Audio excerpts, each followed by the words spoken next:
योग योगेश्वर महाप्रभु रामलाल जी, योग मार्तंड मुल्केश्वर भगवान और हम सभी के प्राणाधार सत्स्वरूप सद्गुरु स्वामी देवीदास महाराज जी के चरणों में हम सभी बच्चों का बारंबार कोटिश कोटिश प्रणाम स्वीकार हो। आज करवा चौथ का दिवस है। सर्वप्रथम सभी प्रभु जी की भक्त आत्माओं के लिए मैं प्रभु जी के चरण प्रार्थना करती हूँ। प्रभु जी अपने बच्चियों को सदा सुहागन रखना, इनको लंबी उम्र देना, स्वस्थ तन स्वस्थ मन, आनंद जीवन और विकसित आत्मा, आत्म आनंद आत्म ज्ञान की कृपा करना। इस प्रार्थना के साथ सर्वप्रथम हमारे प्राणाधार सतगुरु स्वामी देवीदास महाराज जी कहते हैं कि प्रभु जी ने एक सिलसिला आरंभ करवाया जिससे हम सभी भक्तों का बहुत ही कल्याण होता जा रहा है। हम सभी भगत 1.5-2 घंटे के लिए ज्ञान के गंगे में, आनंद की गंगा में स्नान करते हैं और इस सत्संग से हमारा मन शोधित होता जा रहा है, हमारी आत्मा का विकास होता चला जा रहा है, मन की जो चंचल वृत्तियां वो शांत होती चली जा रही है और जो मन इस विस्तार रूपी जगत में कभी कहीं फंसा रहता था, आज इस सत्संग से हमें ये लाभ हुआ कि हर पल हमारी चित्त वृत्तियां हमारे प्यारे सद्गुरु भगवान के मनमोहक स्वरूप में लगी रहती है। उनके गुणानुवाद का बार बार मनन होता है, वृत्तियां उनके गुणानुवाद में लगी रहती है, या उनके महिमा को गाते हुए कोई भी हम भजन गुनगुनाने लगते हैं, या फिर उन्होंने हमारे जीवन में जो अलौकिक करिश्माएं करी, हम उन करिश्माओं का मनन करते रहते हैं, चिंतन करते रहते हैं। यानी कि घर में रहते हुए, घर के हर कार्य करते हुए हमारी वृत्तियां हमारे प्यारे प्रभु में जुड़ी रहती है।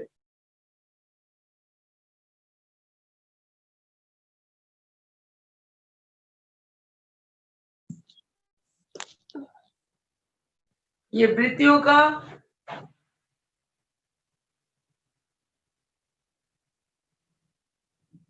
जो जुड़ना है, वृत्तियों का जो लय होना है, लग गया ये जुड़ना और लय होने को ही योग कहा गया है।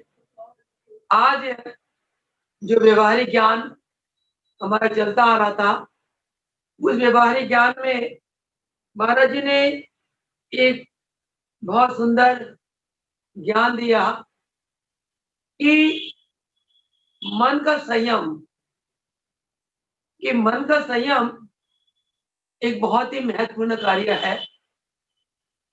जो जीव, जो प्राणी मन का संयम कर लेता है, वो बढ़िया अनुशासन करता है और वो जीवन में हर क्षण हर कार्य में विजयी रहता है। महाराज जी फरमाते हैं कि मन के संयम से ही हम परमात्मा के दर्शन कर सकते हैं और मन के संयम से ही हम अपने आप को मानव सिद्ध कर सकते हैं। मन के संयम से ही हमारे अंदर मानवता यानी कि ईश्वरीय गुण आते हैं और मन के संयम से ही हम परमात्मा की प्राप्ति की ओर आगे बढ़ते हैं। मन के संयम के द्वारा ही हम प्राणों को मन में लय करते हुए और मन को प्राणों में लय करते हुए एक अद्भुत योग युग अवस्था, जो ईश्वरीय अवस्था है, जो देव दुर्लभ अवस्था है, जिस अवस्था को पाने के लिए देवी देवता भी तरसते रहते हैं, हम उस अवस्था को पा सकते हैं। मन के संयम के द्वारा ही हम देव बन सकते हैं और मन का संयम ना होने पे हम असुर समान बन जाते हैं, हमारी वृत्तियां असुरी बन जाती है और मन के संयम के द्वारा हमारी वृत्तियां दैविक बन जाती है। महाराज जी ने व्यवहारिक ज्ञान में जैसे कल ये समझाया था कि जैसी दृष्टि वैसी सृष्टि, यानी कि जो हम देखते हैं उसके अनुसार हमारे विचार बन जाते हैं, क्योंकि मन का स्वभाव है चंचल। मन जिस वस्तु को देखता है, एक तो वो उसको पाने की चाहना करता है, और मन उस वस्तु के जैसा ही अपना रूप धार लेता है, अपना स्वरूप बना लेता है। इसीलिए मन का भटकाव होता है और मन अपने अनुसार किसी भी चीज को परखता है। तभी कल के प्रवचन में महाराज जी ने व्यवहारिक ज्ञान में ये कहा था कि जैसी हमारी दृष्टि होती है, हम ऐसी सृष्टि बना लेते हैं। अगला भला है कि बुरा है हमें नहीं पता, हमें ज्ञान नहीं। इसका ज्ञान होता है जब हमारा मन संयमित हो जाता है। आज जो सत्संग है मन के संयम के ऊपर ही है कि जब तक मन संयमित नहीं होता तब तक हम दैविक गुणों से संपन्न नहीं हो सकते। जब तक मन संयम में नहीं रहता तब तक हम तामसिक वैरासिक बने रहते हैं। इसीलिए आज के व्यवहारिक ज्ञान में महाराज जी ने ये भी बनवाया कि मनुष्य में यदि कोई प्रेत आ सकता है तो देवता क्यों नहीं, यानी कि मनुष्य यदि तामसिक बन सकता है तो सात्विक क्यों नहीं। प्रेत एक तामसिक शक्ति है और देवता एक सात्विक एक ईश्वरीय शक्ति है। तो महाराज जी का ये जो लाइन है, एक लाइन में महाराज जी ने गागर में सागर भर दिया कि मनुष्य में यदि प्रेत आ सकता है तो देवता क्यों नहीं, यानी कि मनुष्य अगर नारकीय बन सकता है वो देवता क्यों नहीं बन सकता। इसका कारण महाराज जी ने फरमाया, इसका प्रधान प्रमुख कारण क्या है, हमारा मन। मन से मानव हुआ, मन की जिसने इस मन को साध लिया उसी को ही मानव कहते हैं। और मन क्या है, प्रत्येक मानव के अंदर जो चित्त शक्ति है उस चित्त की शक्ति से अनेक अनेक तरंगे निकल रही है जिन्हें कहते हैं चित्त की वृत्तियां। ये चित्त की वृत्तियों के समूह को ही मन कहा गया। जब सतगुरु की शरण में आकर उनका आशीर्वाद लेकर अभ्यास के द्वारा हम इन चित्त की वृत्तियों को एकाग्रित कर लेते हैं तो ये वृत्तियां सात्विक हो जाती हैं। इन वृत्तियों का प्रवाह अंतर्मुखी होता है, और अंतर कौन है, अंतर परम पिता परमेश्वर यानी कि परमात्मा आत्मा के रूप में हमारे अंदर विराजमान है। आत्मा स्वयं आनंद रूप है।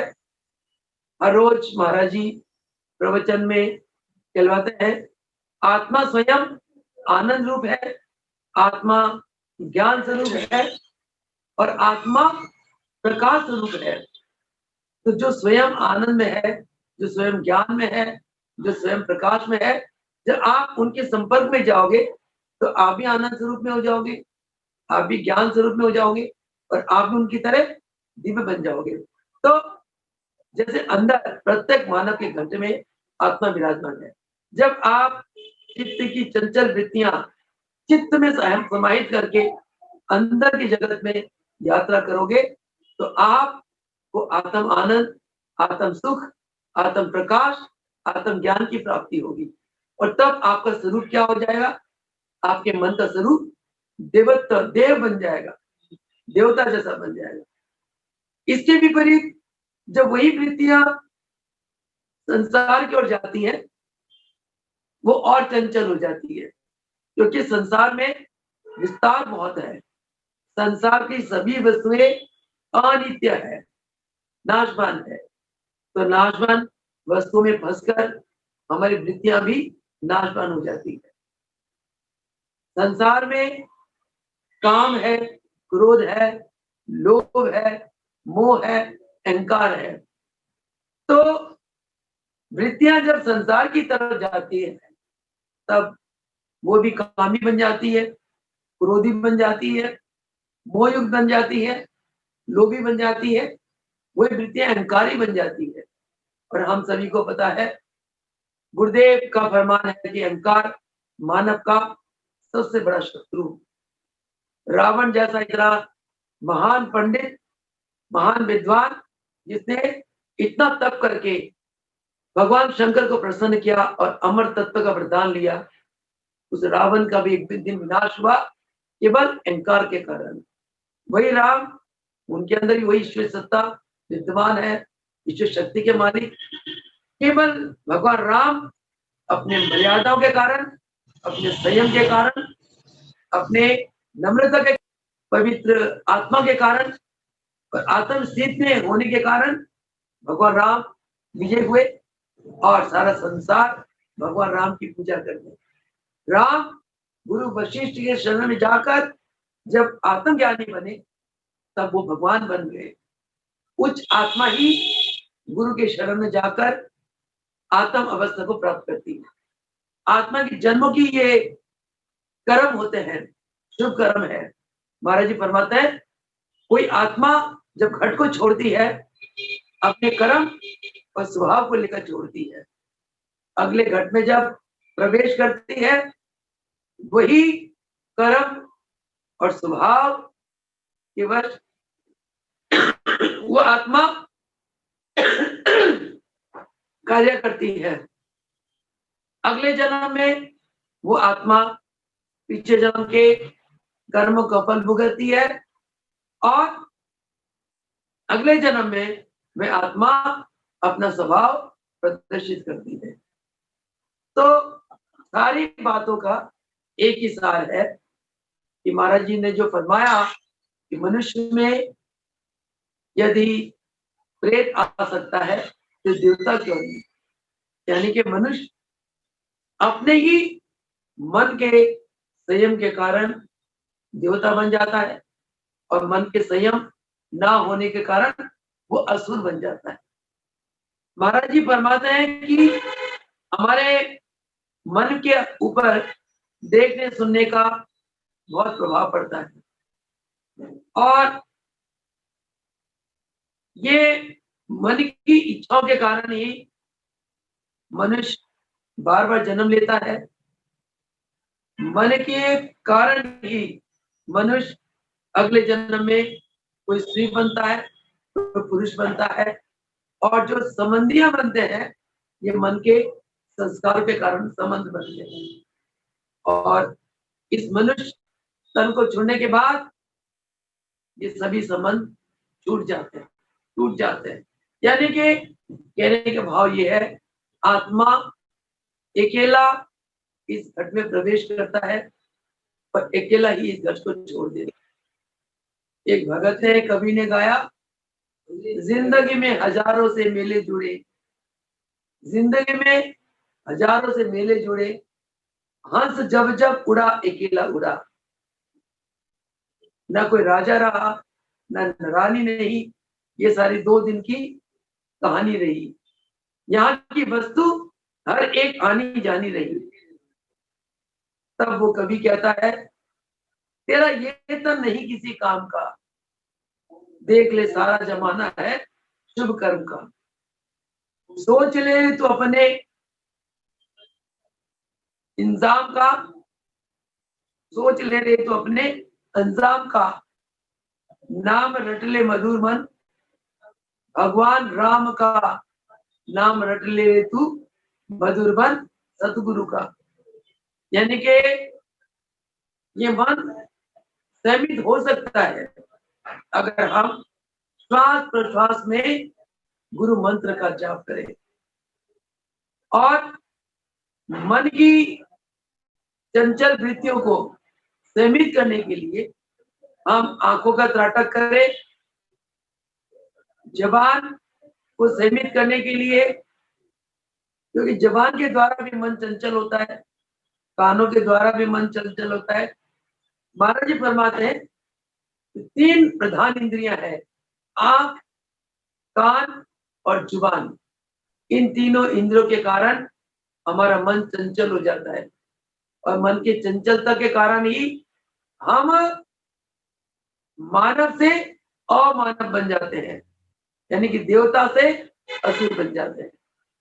अगला प्रश्न आता है, ये आंख, कान और जुबान,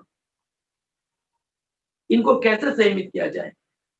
हमारे योगेश्वर महाप्रभु देवीदास जी ने, योग योगेश्वर महाप्रभु रामलाल जी मुल्केश्वर भगवान के बताए बड़े अनमोल योग के साधन हमें सिखलाए। आंखों के संयम के लिए गुरुदेव ने फरमाया त्राटक करो।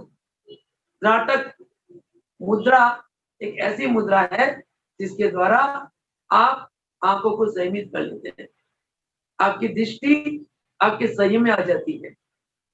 आप त्राटक सिद्धि करने के बाद आप देखते हुए भी नहीं देखते हैं, यानी कि आंखों से आपके संस्कार बनने बंद हो जाते हैं।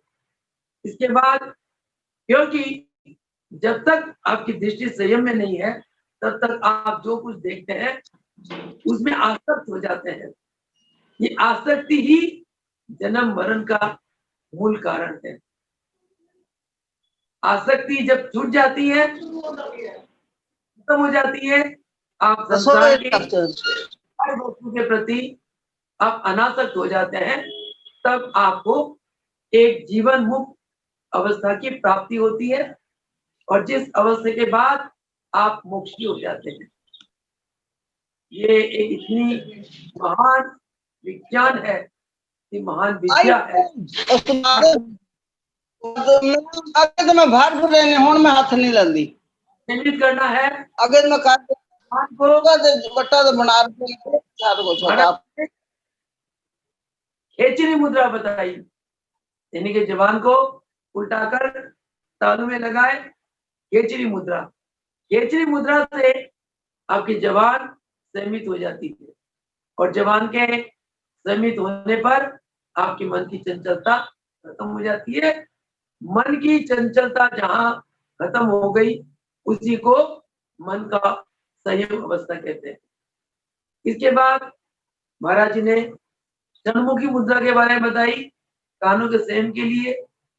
षण्मुखी मुद्रा भगवान शंकर की मुद्रा, जिसे अंगूठे से कानों के छिद्रों को बंद किया जाता है, बाकी उंगलियां आंख, नाक और नाक के छिद्र के आगे रखा जाता है। इस षण्मुखी मुद्रा के अभ्यास से हमारा कानों का संयम हो जाता है, यानी कि महाराज जी के चरण शरण में आकर महाराज जी से आशीर्वाद लेकर जब हम इन मुद्राओं का अभ्यास करेंगे और ध्यान में बैठेंगे तो हमारा मन संयमित हो जाएगा। नहीं तो महाराज जी फरमाते हैं कि मन को संयम करने का और कोई रास्ता नहीं है। कहते हैं कि मानव जीवन जो है वो सबसे ऊंचा जीवन है, परंतु सभी योनियों में सर्वश्रेष्ठ जीवन है मानव जीवन। परंतु मानव जीवन पाकर भी जीवात्मा इस मन के चंचल वृत्तियों को काबू नहीं कर पाया। इस मन के चंचल वृत्तियों को इंसान तो खुद क्या, माँ बाप, भाई बहन, कोई भी इस मन को काबू नहीं कर पाता, क्योंकि मन का स्वभाव ही चंचल है। तो इसीलिए मानव होकर भी मनुष्य पशुओं की तरह काम करता है, यानी कि काम, क्रोध, लोभ, मोह, अहंकार के जाल में फंसकर वो पशुओं की तरह काम करता है। तभी हमारे ग्रंथों ने कहा, भोगो ना भोगता वह में भोगता, कालो ना याता वह में याता, कृष्णा ना जिन्ना वह में भी जिन्ना। क्या मतलब? भोगो ना भोगता वह में भोगता, कि तुम भोगों को नहीं भोगते, भोग तुम्हें भोग जाते हैं। कालो ना याता, वह में जाता, तुम काल को जीत नहीं पाए, काल तुम्हें ग्रस लिया। तृष्णा ना जीना, वह में जीना, तुम तृष्णा को नहीं त्याग पाए, तुम अजीर नहीं बन पाए, निरोगी नहीं बन पाए, सुखी नहीं बन पाए। तुमने सोचा मानव होते हुए भी तुम तृष्णा को जीत लोगे, परंतु तुम तृष्णा को जीत नहीं पाए। तृष्णा ने तुम्हें पराजित कर दिया, यानी कि तुम तृष्णा के अधीन हो गए।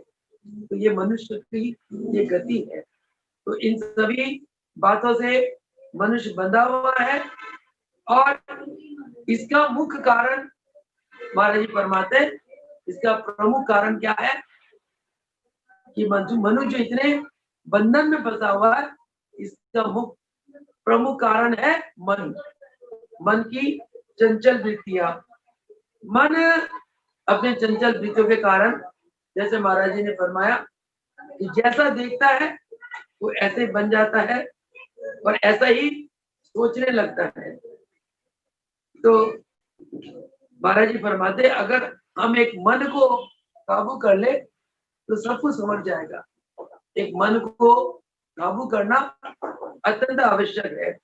इसके लिए महाराज जी ने बहुत प्यारी बात बताई, बड़े सुंदर साधन बताए कि हर पल मन को या स्वाध्याय में लगाए रखो, या नाम सिमरन में लगाए रखो, या गुरु चरणों की सेवा में लगाए रखो। कहते तीन में से एक कार्य करते चलो।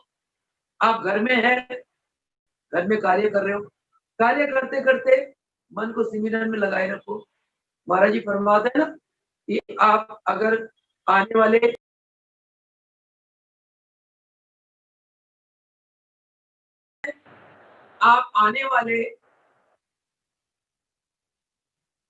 महाराज जी फरमाते हैं कि आप आने वाले कष्टों से यदि बचना चाहते हैं तो नित प्रति ओम नमो प्रभु रामलाल जी परब्रह्म नमः इस महामंत्र का 11 माला का जाप करें। इसका क्या मतलब हुआ? 11 माला का जाप में कम से कम 1 घंटा लगता है। एक तो आप प्रभु जी का नाम लोगे, आपके पुण्य कर्म बढ़ेंगे। दूसरी बात, प्रभु जी की कृपा बनेगी।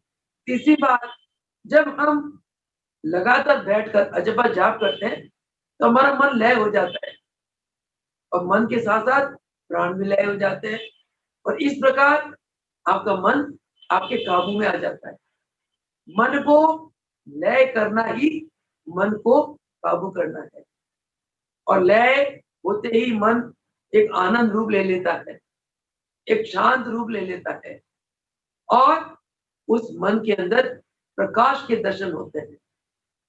स्थिर और शांत मन में आत्मा प्रकाश रूप से दर्शन देता है। यही कारण है जब हम निरंतर ध्यान में बैठते हैं तो हमें दिव्य प्रकाश के दर्शन होते हैं, यानी कि हमें हमारी आत्मा के दर्शन होते हैं। तो इसीलिए इसी को कहते हैं योग साधन।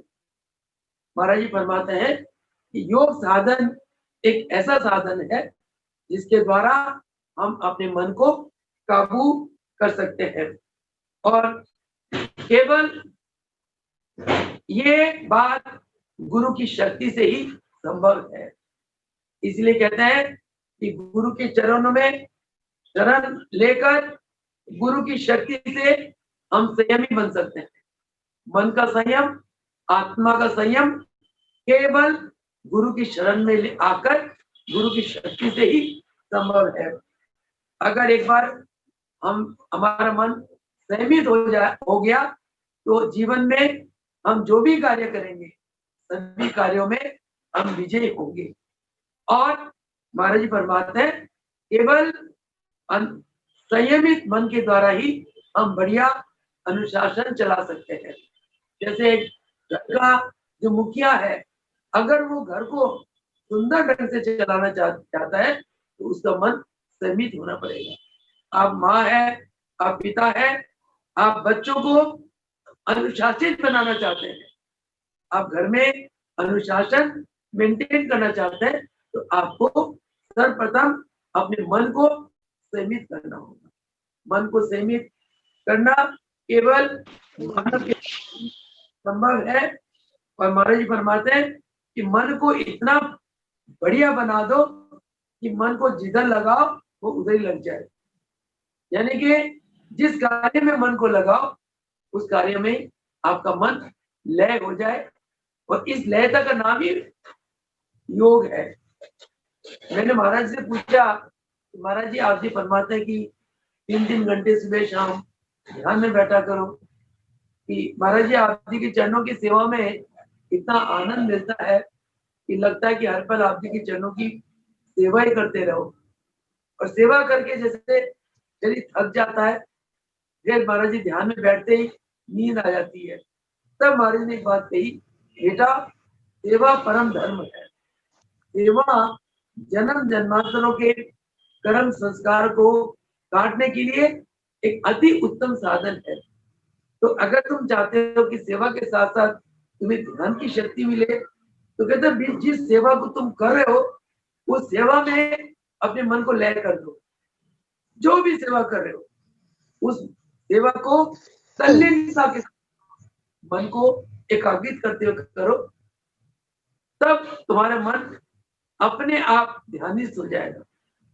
और मैं आज ये महसूस करती हूँ, गुरुदेव ने जो आशीर्वाद दिया, जो आज्ञा फरमाया, उस प्रकार क्योंकि गुरु आज्ञा पालन करे, अन्य भावना त्याग, श्री गुरु चरण सरोज में अलिसम हो अनुराग।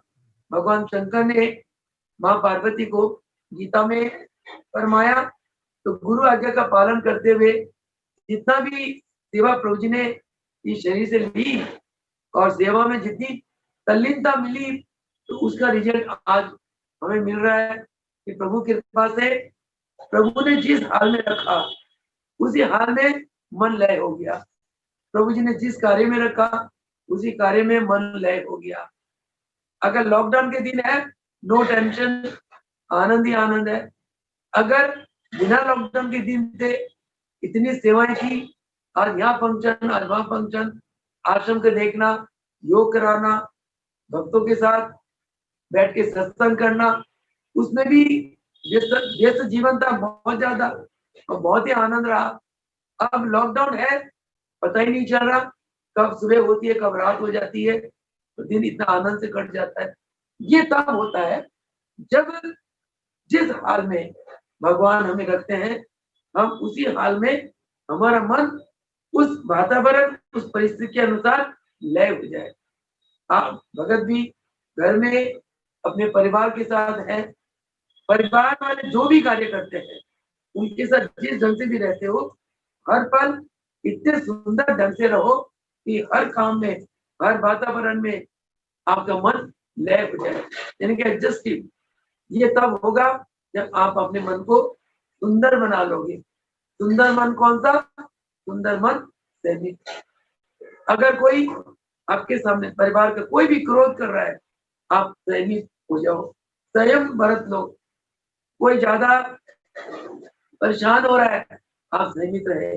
यानी कि कहने का भाव ये है, महाराज जी फरमाते हैं कि ना ज्यादा सुख में ज्यादा एक्साइटेड हो, ना दुख में ज्यादा गमगीन हो, हर पल सम अवस्था। इस सम अवस्था के नाम ही योग अवस्था। इस अवस्था को जैसे आप धीरे धीरे इस अवस्था का अभ्यास करते चले जाओगे, तो एक दिन आप पक्के योगी बन जाओगे। और योगी बनकर आप संसार में ऐसे विचरोगे जैसे पानी में कमल का फूल रहता है। पानी में रहते हुए भी पानी उसको, कमल के फूल को गीला नहीं कर सकती। पानी में रहते हुए भी, कीचड़ में रहते हुए भी कमल का फूल खिला रहता है और निर्लेप रहता है। ये तब होता है कि जब आप मन का संयम कर लेते हो। तो महाराज जी फरमाते हैं, मन का जब संयम, जब मन आपका संयमित हो जाता है तो मन कुचाले छोड़ देता है। संयमित मन कभी भी कुचाले नहीं करता। संयमित मन, क्योंकि संयमित मन में जो बुद्धि कार्य करती है, वो बुद्धि हमेशा शुद्ध होती है, वो बुद्धि हमेशा निष्कामी होती है।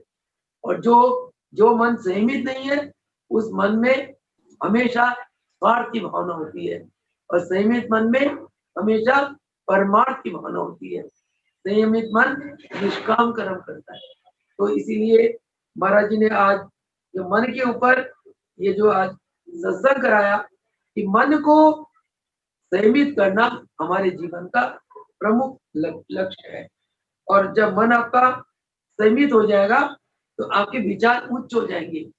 उच्च विचारधारा का प्रभाव दूर दूर तक पड़ता है, और उच्च विचारधारा का प्रभाव जन्म जन्मांतर तक पड़ता है, और उच्च विचारधारा से ही आपका चरित्र निर्माण होता है। चरित्र निर्माण करना प्रत्येक मानव का परम ध्येय है, और चरित्र निर्माण करना ही योग का एकमात्र ध्येय है।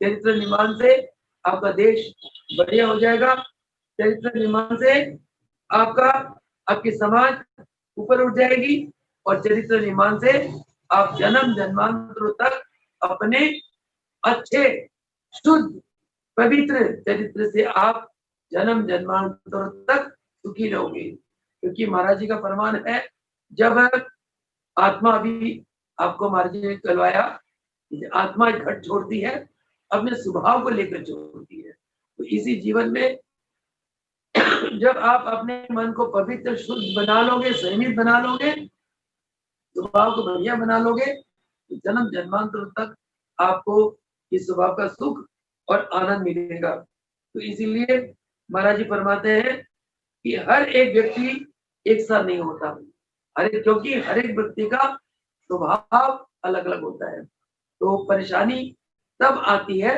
जब आप अपना स्वभाव छोड़कर दूसरे का स्वभाव ले लेते हो, क्योंकि हर एक के अपने अपने कर्म संस्कार अपने अपने होते हैं। हर एक व्यक्ति अपने कर्म संस्कार के अनुसार अपने स्वभाव को प्रदर्शित करता है। इसीलिए महाराज जी फरमाते हैं, आप मन को संयमित करते हुए अपने स्वभाव में स्थित रखो।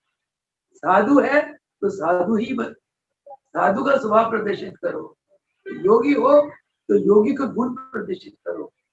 एक कहावत है कि कौवा चाले हंस की चाल, अपनी भी चाल खो गए।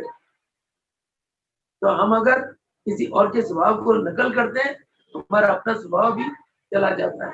हर इंसान को अपने कर्म संस्कार के अनुसार अपने स्वभाव में स्थित होना चाहिए, और स्वभाव की गतियों में जो परिवर्तन होता है वो संस्कार के कारण होता है। और इसलिए हमें प्रकृति के साथ चलना चाहिए। प्रकृति का मतलब नेचर, गॉड, ये कुदरत, ईश्वर, अल्लाह, इसी को प्रकृति कहते हैं। तो भगवान ने हमें जो नियम सिखाए हैं, हमें उन नियमों के अनुसार चलना चाहिए और अपने स्वभाव में स्थित होना चाहिए। तो हमारे योग योगेश्वर महापुरुष रामलाल जी, मुल्केश्वर भगवान, सतगुरु स्वामी देवीदास भगवान जी का हमारे पर बहुत कृपा है, बहुत करुणा है। हमारे रोम रोम उनकी शुक्राना करते हैं कि जिन्होंने हमारे मानव जीवन को उच्च उज्जवल बनाने के लिए योग जैसे एक अनमोल साधन हमें सिखलाए। तो गुरुओं की आज्ञा का पालन करते हुए हमें नित्य प्रति योग अभ्यास करना चाहिए। आज के सत्संग में आपको समझ आ गई होगी कि मन का संयम कितना परम आवश्यक कर्तव्य है, और मन के संयम से हम मनुष्य से देवता बन जाते हैं। और मन के संयम से जब आप मौन रहते हो, महाराज जी फरमाते हैं, वाणी का मौन इंसान को देवता बना देता है। महाराज जी का इस वाणी को हम हमेशा याद रखें कि हमारी दृष्टि शुद्ध होनी चाहिए, हमारी दृष्टि आत्म दृष्टि होनी चाहिए। और क्योंकि महाराज जी का फरमान है, जैसी दृष्टि वैसी सृष्टि, हमारी आत्म दृष्टि होगी तो सारा संसार हमें अपना आत्ममय नजर आएगा। इसके अतिरिक्त हम मन की संयम करें, मन को संयमित रखें, नित्य प्रति योग साधन करें, योग अभ्यास करें। योग अभ्यास एक ऐसा अभ्यास है जिसके द्वारा सदगुरु शरण में आकर उनकी कृपा करुणा आशीर्वाद से हम अपने मन को संयमित बना सकते हैं। मन को संयमित बनाकर हम अपने आप को देव स्वरूप बना सकते हैं। तभी महाराज जी का कि एक ही कथन कि मनुष्य में अगर प्रेत आ सकता है तो देवता क्यों नहीं आ सकता। एक व्यवहारिक लाइन में महाराज जी ने जैसे गागर में सागर भर दिया, यानी कि हम अगर बुरी वृत्तियों को ले सकते हैं तो अच्छी वृत्तियों को क्यों नहीं ले सकते। हम अगर दुराचारी असुरी बन सकते हैं, हम देवता क्यों नहीं बन सकते। हम सिद्ध महापुरुष क्यों नहीं बन सकते हैं। इसका भाव यही है। और सिद्ध महापुरुष तभी बन पाएंगे हम जब हम मन का संयम करेंगे। मन को संयमित करने का सिवा सदगुरु शक्ति के सिवा और किसी के लिए संभव नहीं। केवल सदगुरु की शक्ति से, उनकी कृपा करुणा आशीर्वाद से योग साधन को अपनाकर अपने जीवन में योग साधना को एक जीवन का अविच्छिन्न अंग बनाकर ही हम अपने मन को संयमित कर सकते हैं। इतना कहते हुए अपने वाणी को विराम देंगे और योग योगेश्वर महापुर रामलाल जी, योग मार्तंड मुल्केश्वर भगवान, सत्सर्व सदगुरुदेव भगवान जी के चरणों में बार बार प्रणाम करते, उनके चरणों का शुक्राना करते हुए नतमस्तक होते हुए आज हम इस सत्संग को समाप्त करते हैं। बोलो सदगुरुदेव भगवान की जय।